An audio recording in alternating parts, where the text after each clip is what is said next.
नमस्कार, हिमाचल खबरों में आप सभी का स्वागत है और मैं हूं आपके साथ प्रियव्रत दीक्षित।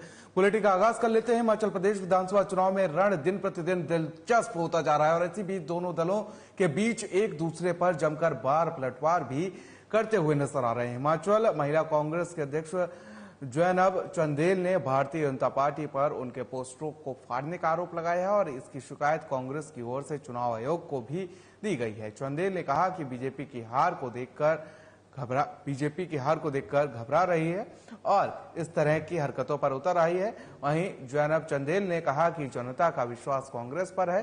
प्रदेश भर में जो विकास आज नजर आता है वह कांग्रेस के ही देन है। उन्होंने कहा कि हिमाचल प्रदेश के निर्माता डॉक्टर यशवंत सिंह परमार से लेकर आधुनिक हिमाचल के निर्माता वीरभद्र सिंह कांग्रेस पार्टी का हिस्सा रहे। उन्होंने भारतीय जनता पार्टी पर हमला करते हुए कहा कि बीजेपी के नेता ही वह नेता हैं जिन्होंने हिमाचल को पूर्ण राज्य का दर्जा देने का भी विरोध किया था। भारतीय जनता पार्टी जो है वो कांग्रेस की बढ़ती हुई लोकप्रियता, कांग्रेस हमेशा से लोकप्रिय रही है क्योंकि कांग्रेस ने जनहित के कार्य हमेशा किए हैं। यही वजह है कि भारतीय जनता पार्टी बुरी तरह से बौखला गई है, ये मुकाबला नहीं कर पा रही है। इसलिए हमारे जो बेजान पोस्टर हैं, होर्डिंग्स हैं, उनको तोड़ने फोड़ने का काम कर रही है। कितने शर्म की बात है, ये इनकी बौखलाहट को दर्शाता है। स्वस्थ लोकतंत्र में ऐसी परंपराएं कायम नहीं करनी चाहिए। मुझे लगता है कि ये पहली बार हो रहा है ऐसा कि ये लोग हमारे पोस्टर और बैनर्स को फाड़ रहे हैं। इसकी हम कड़ी शब्दों में निंदा करते हैं और इसकी हमने इलेक्शन कमीशन में शिकायत भी की है। और दूसरी बात है कि अभी भारतीय जनता पार्टी की बहुत बड़ी बड़ी नेत्रियां भी हिमाचल प्रदेश आ रही हैं और बड़े बड़े नेता भी आएंगे और यहाँ जुमलेबाजी और बयानबाजी करके चले जाएंगे। तो वहीं बीजेपी राष्ट्रीय प्रवक्ता अपराजिता सारंगी ने शिमला में दावा किया है कि बीजेपी की डबल इंजन की सरकार प्रदेश में रिपीट होगी। जयराम सरकार ने प्रदेश के हर वर्ग के लिए काम किया है। महिलाओं के सशक्तिकरण के लिए बीजेपी सरकार ने हिमाचल प्रदेश में बेहतरीन काम किया है, जबकि दूसरी तरफ कांग्रेस पार्टी की स्थिति आज दयनीय हो गई है। वहीं अपराजिता सारंगी ने कहा कि सतत रणनीति बीजेपी की ताकत है और बीजेपी आपदा को अवसर में बदलना चाहती है। देश में महिला लेबर पार्टिसिपेट रेट में हिमाचल पहले स्थान पर है और जयराम सरकार ने वृद्धा पेंशन की उम्र 80 से घटाकर 60 कर दी है। वहीं उन्होंने कहा कि महिला सशक्तिकरण के लिए अनेक योजनाएं चलाई गई हैं। उन्होंने ये भी कहा कि बीजेपी जो कहती है वह करके दिखाती है।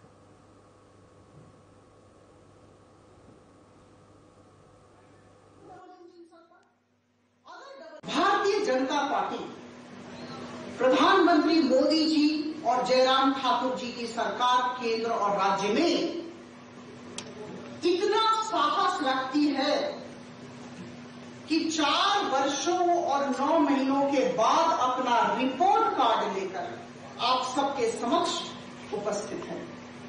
इसके लिए बहुत साहस की जरूरत है। रिपोर्ट कार्ड लेकर आना बड़े साहस की बात होती है।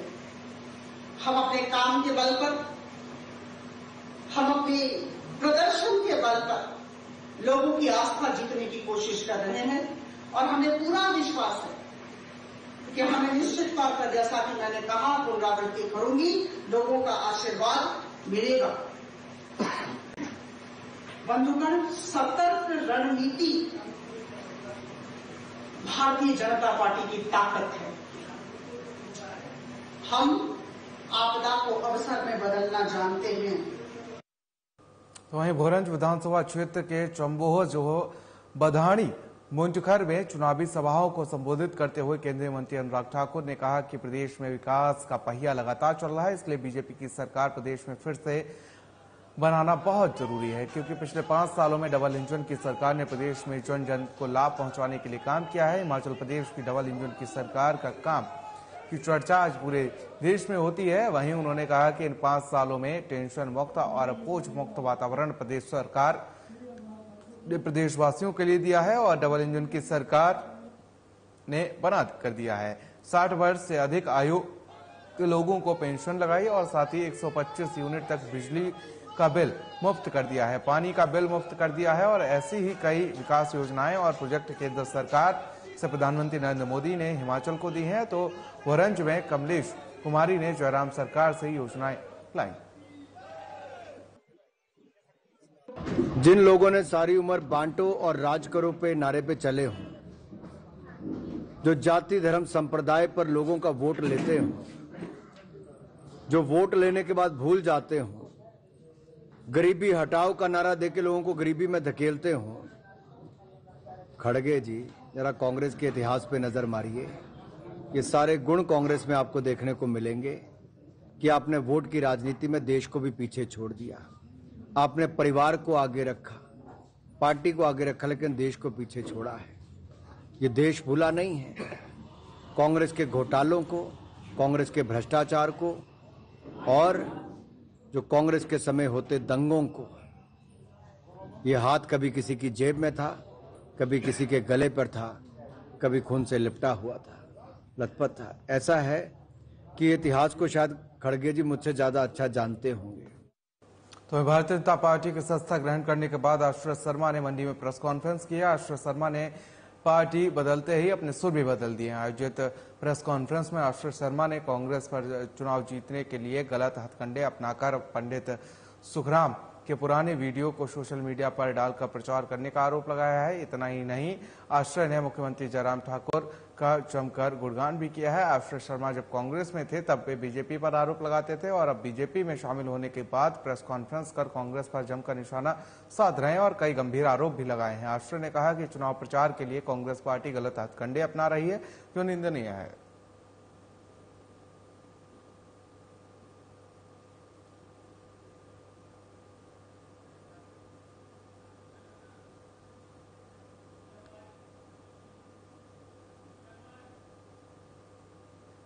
वहीं रामपुर विधानसभा क्षेत्र से भारतीय जनता पार्टी के प्रत्याशी कौल नेगी के नामांकन पर खतरा मंडरा रहा है। दरअसल कौल नेगी रामपुर अनुसूचित जाति के लिए आरक्षित रामपुर सीट से चुनाव लड़ने के लिए जो सर्टिफिकेट उपलब्ध करवाया है उस पर हिमाचल कांग्रेस ने सवाल खड़े किए हैं। इससे पहले कौल नेगी के नामांकन पर आपत्ति को लेकर हिमाचल प्रदेश उच्च न्यायालय में भी याचिका दायर की जा चुकी है। हिमाचल कांग्रेस लीगल सेल के अध्यक्ष प्रणय प्रताप सिंह ने रामपुर विधानसभा क्षेत्र से बीजेपी प्रत्याशी कौल सिंह नेगी के नामांकन पर सवाल खड़े किए हैं। प्रणय प्रताप सिंह ने कहा कि कौल नेगी मूल रूप से किन्नौर के रहने वाले हैं और ऐसे में वे अनुसूचित जनजाति के लाभ लेने के योग्य नहीं हैं। लेकिन नेगी ने अनुसूचित जाति के लिए आरक्षित रामपुर सीट से चुनाव लड़ने के लिए जो सर्टिफिकेट उपलब्ध करवाया है वह रामपुर प्राधिकरण अधिकारी से लिया है। जो कैंडिडेट रामपुर से दिए गए हैं भारतीय जनता पार्टी द्वारा, उनके सर्टिफिकेट को लेके, कि जैसे आप लोग सब जानते हैं रामपुर एक शेड्यूल कास्ट सीट है जहां पे रिजर्व सीट है, परंतु इनका जो सर्टिफिकेट है वो इस वक्त भी एज पर लॉ जो है वो इस वक्त शक के घेरे में है। जब कल स्क्रूटनी हुई हमने ये इशू उठाया था, वहां पे स्क्रूटनी के समय भी इशू उठा था, परंतु वहां पे इनका सर्टिफिकेट एक्सेप्ट कर लिया गया। ये सर्टिफिकेट मैं आपको बता दूं, सर्टिफिकेट जो है मेरे पास इसके पूरे दस्तावेज पड़े हुए हैं। ये सर्टिफिकेट है SC 20227848221337 और ये 16/8/2022 को इशू हुआ है। ये इशू हुआ है रामपुर से। तो बीजेपी का दामन थामने के बाद मेजर विजय सिंह मनकोटिया धर्मशाला पहुंचे और यहां अपार पत्रकारों से बातचीत करते हुए मेजर विजय सिंह मनकोटिया ने कांग्रेस पार्टी को अपनी फायरिंग रेंज में रखा और मेजर ने तल्ख शब्दों में कहा कि कांग्रेस पार्टी के बड़े नेता बेल पर चल रहे हैं और ऐसे में संभव ही नहीं है कि कांग्रेस पार्टी विधानसभा चुनाव में जीत दर्ज कर सके। उन्होंने कहा कि कांग्रेस में ना कर्म ना ही धर्म, कांग्रेस पूरी तरीके से खत्म है। उन्होंने कहा कि कांग्रेस पार्टी की हालत ऐसी हो चुकी है कि वर्किंग अध्यक्ष भी पार्टी को नमस्ते कर रहे हैं।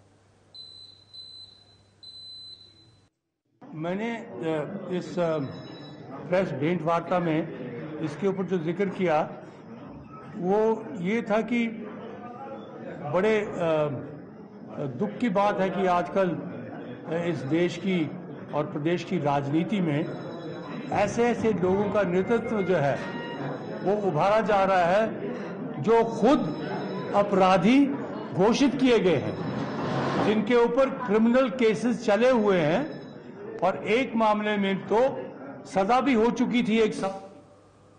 तो वहीं जिला कुल्लू के मुख्यालय ठालपुर में राज्य सतर्कता और भ्रष्टाचार विरोधी सप्ताह की शुरुआत की गई है। तो वहीं विभिन्न स्कूलों के छात्रों ने जलालपुर में एक रैली का भी आयोजन किया। इसके माध्यम से लोगों को भ्रष्टाचार का सहयोग न करने की अपील की गई है और इस दौरान विजिलेंस एंटी करप्शन ब्यूरो के इंस्पेक्टर उमा ठाकुर भी उपस्थित रहे। आपको बता दें कि इंस्पेक्टर उमा ठाकुर ने बताया कि 31 अक्टूबर से 6 नवंबर तक इस सप्ताह का आयोजन किया जाएगा और इसके चलते कई तरह की गतिविधियों का भी आयोजित किया जाएगा। राज्य स्तर का एवं भ्रष्टाचार रोधी ब्यूरो जो हमारा शिमला में मुख्यालय है, उसके द्वारा पूरे स्टेट में जो है ये एक अवेयरनेस वीक चलाया जा रहा है, जो 31 अक्टूबर से लेकर 6 नवंबर 2022 तक जो है ऑर्गेनाइज किया जाएगा। और इसमें वेरियस एक्टिविटीज़ जो है स्टेट जो हमारा vigilance and anti corruption bureau द्वारा चलाई जा रही है। तो जिला स्तर पर आज हमने जो है हमारा थाना राज्य स्तर का एवं भ्रष्टाचार रोधी ब्यूरो जो कुल्लू है, उसमें जो है अलग अलग स्कूलों के जो है, जिसमें बॉयज़ स्कूल भी है और Bharat Bharati school, Kullu science school जो है, उनके काफ़ी जो है बच्चे इस जो एक हमने आज एक ऑर्गेनाइजेशन के माध्यम से हमने जो एक प्लान किया था कि हमने बच्चों को जो है अवेयर करवाना है, उसका आज एक दिवसीय जो है यहाँ पे हमने कैंपेन चलाया था, जिसमें बच्चों ने बहुत अच्छे से पार्टिसिपेट किया है। तो वहीं बिलासपुर में विधानसभा चुनाव के मद्देनजर गठित पुलिस और प्रशासन की एसएसटी और आपको बता दें कि एफएसटी टीमों ने शुक्रवार को सुवार घाट में बड़ी कार्रवाई को अंजाम दिया है। दोनों टीमों ने संयुक्त रूप से कार्रवाई करते हुए शुक्रवार को सुवार घाट के एक्साइज बैरियर के पास नाके के दौरान उत्तराखंड नंबर कार की डिक्की में रखे बैग से 3 लाख रुपए बरामद करने में सफलता हासिल की है और कार में 3 से 4 युवक सवार थे जो इतनी बड़ी रकम के संबंध में कोई जानकारी नहीं दे पाए, जिसके चलते टीम ने कैश को जब्त कर आगे कार्रवाई शुरू कर दी है।